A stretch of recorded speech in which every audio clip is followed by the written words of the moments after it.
everyone, this is Lucha Joe, and welcome to another edition of Wrestling Headlines Daily News Wrap, where we run down the top stories in le world of professional wrestling. I don't know if you could tell, but I was just speaking French there.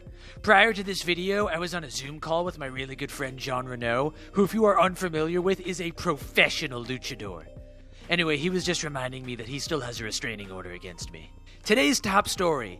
WrestleVotes tweeted out earlier this morning that WWE is considering 3 marquee matchups for next year's WrestleMania 37 pay-per-view.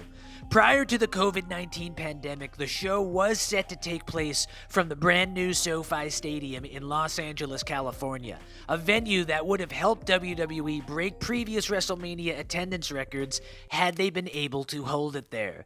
The matchups that are being considered are WWE Hall of Famer Edge versus longtime rival Randy Orton, Universal Champion Roman Reigns versus Bill Goldberg for the Universal title, which lines up from a report that we had yesterday, and Brock Lesnar versus Keith Lee versus WWE Champion Drew McIntyre in a triple threat match for the title, in a matchup that will answer the question to the hit 1984 Wendy's commercial, where is the beef? There is so much beef in that matchup that Michael Bay couldn't even blow it up in his last movie. AEW announced on last night's episode of Dynamite on TNT that hip-hop icon Snoop Dogg will be appearing as a guest on the January 6th New Year's Smash special.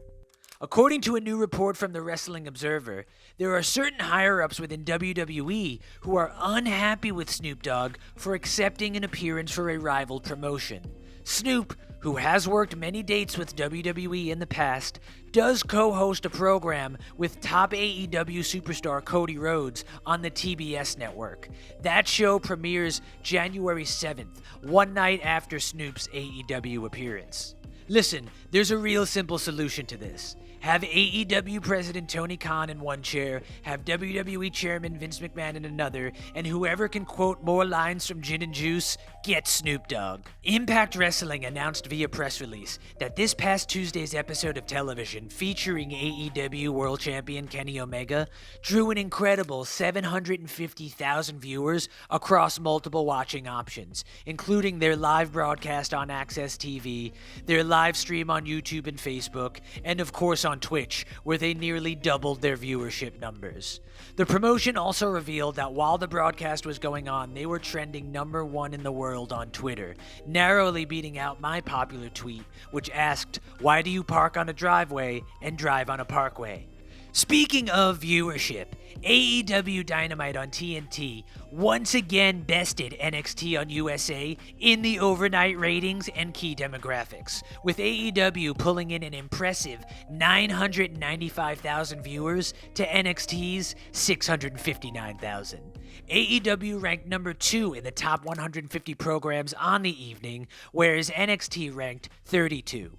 This adds another interesting wrinkle in what many are calling the Wednesday Night Wars, a term created by the devil to divide the two wrestling fan bases. I believe it was Gandhi who said, "No one hates wrestling fans more than wrestling fans." This concludes another edition of Wrestling Headlines Daily News Wrap. Continue to follow along with all of our coverage at WrestlingHeadlines.com or subscribe to our YouTube channel, Wrestling Headlines. I'm Lucha Joe, and you should all know that I have the cutest dog in the world. Do you have anything to say to the camera?